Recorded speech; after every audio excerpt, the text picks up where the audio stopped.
Bioware has decided to stop making patches and content for Mass Effect and Andromeda. Since the release of Mass Effect Andromeda, we've worked hard to address feedback from our community, from improving animations to expanding customization options. We look to respond to your concerns and build on what you loved. With each patch, you let us know we are heading in the right direction, and we're grateful to everyone who joined us on this journey. We're proud of what we created, and we hope you enjoyed it as well. Early in development, we decided to focus Mass Effect Andromeda's story on the Pathfinder, the exploration of the Andromeda Galaxy, and the conflict with Archon. The game was designed to further expand on the Pathfinder's journey through this new galaxy with story-based Apex multiplayer missions, and we will continue to tell stories in the Andromeda Galaxy through our upcoming comics and novels, including the fate of the Quarian arc. Our last update, 1.10, was the final update for Mass Effect Andromeda. There are no planned future updates or for single-player or in-game story content. In the coming weeks, our multiplayer team will provide details on their ongoing support and upcoming content, including new multiplayer missions, character kits, and what's in store for N7 Day. We appreciate all the millions of people who came with us to the Andromeda Galaxy. We hope to see you again in the Mass Effect universe. So it's cutting support for single-player content, though I've got a note on the issue of multiplayer content that when it came to multiplayer in Mass Effect 3, they were doing a lot more content and far more frequently than they've done for Mass Effect Andromeda.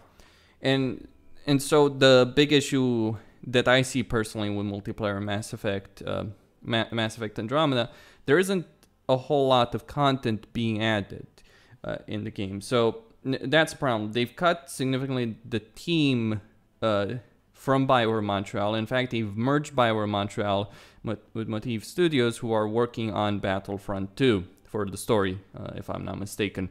And so, because of that, they don't have a whole lot of people that are going to be working on the multiplayer of Mass Effect Andromeda, and there's not going to be any further updates for the single-player side of Andromeda either.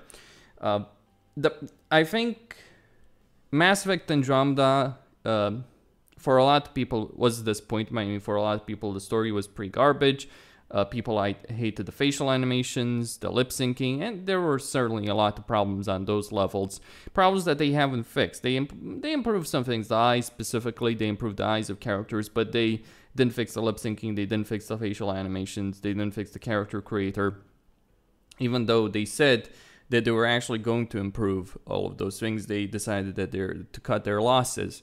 And so Bioware has moved on from Mass Effect Andromeda, and obviously they're focusing on their new projects that they're working on right now. We know that there's a new Dragon Age game in the works at the moment, but I'm also a bit worried about that as well, because David Gator has left the team, and say what you will about David Gator, but he did some pretty good story writing along with some of the bad story writing that he was responsible for.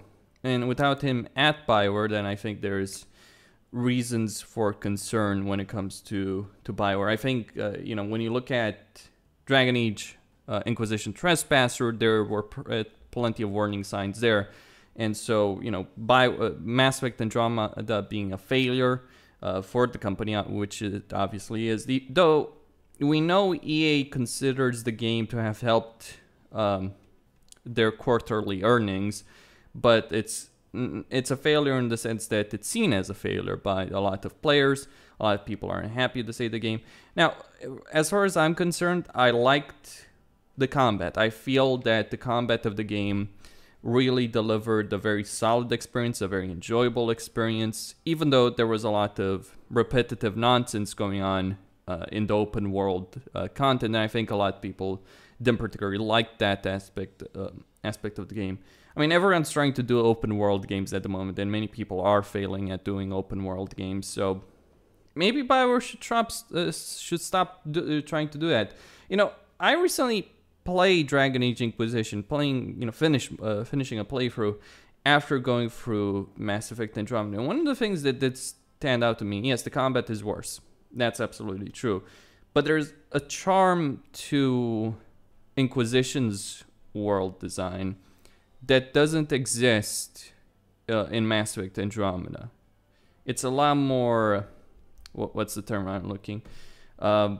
It's a lot more artificial when you're looking at the world of Mass Effect Andromeda. Far more artificial than Dragon Age Inquisition is. I mean, let's not even think about something like The Witcher, right? The Witcher 3's open world design is pretty fantastic. I have numerous issues with The Witcher 3 on the story level, but open world wise, in terms of its design, it's pretty enjoyable, pretty solid, and pretty immersive as well. And there's numerous issues that Bioware has had to deal with when it comes to Mass Effect Andromeda, and they decided to pull the plug, move on, and focus on other things. It's clear to me that the Quarian arc was supposed to be DLC. I can't say I'm unhappy about that. I think a lot of the DLC that Bioware has made for Mass Effect, for Dragon Age, has been pretty crap. I would like it if Bioware decided to do what CD Projekt did, which is make full-blown expansion packs, even if they would be more expensive than something CD Projekt would do, but an actual genuine expansion pack, 10 hours, 20 hours. Hell, how much did Blood and Wine last? 30 hours for a lot of people. That's not even an expansion. That you could argue that's a full-blown game, but really, it is an expansion. And I would like to see Bioware do more of that. I certainly wouldn't have minded an expansion for Dragon Age Inquisition or an expansion for Mass Effect Andromeda. But it seems to me that EA as a company actually is moving in a direction where they're doing less of the smaller DLC packs. Hell, Battlefront 2 will have all of its DLC for free. Consider that for a minute. Just consider that idea for a minute and who we're talking about in this context. What company we're dealing with in this context. It's pretty insane when you think about it for a second, considering all the things that Electronic Arts has done in the past. But they've decided to change the way they develop games. They've decided to change the way they do DLC, and I think that's also had an impact on Bioware. Also, the fact that Andromeda was left to a rookie team that had plenty of internal conflicts based on all that I've read. Anyway, that's all I had to say on this issue. I would have liked to see more story content. I would have liked to see facial animations, more multiplayer content, and all of that. But but it's clear that there was a lack of interest by players, and then there's a lack of interest by the company, and so it's dead and buried. Costin here on Serious Gaming, signing out. Don't forget to subscribe and like the video. Thank you all for watching. And if you like my content, consider supporting me via PayPal or Patreon.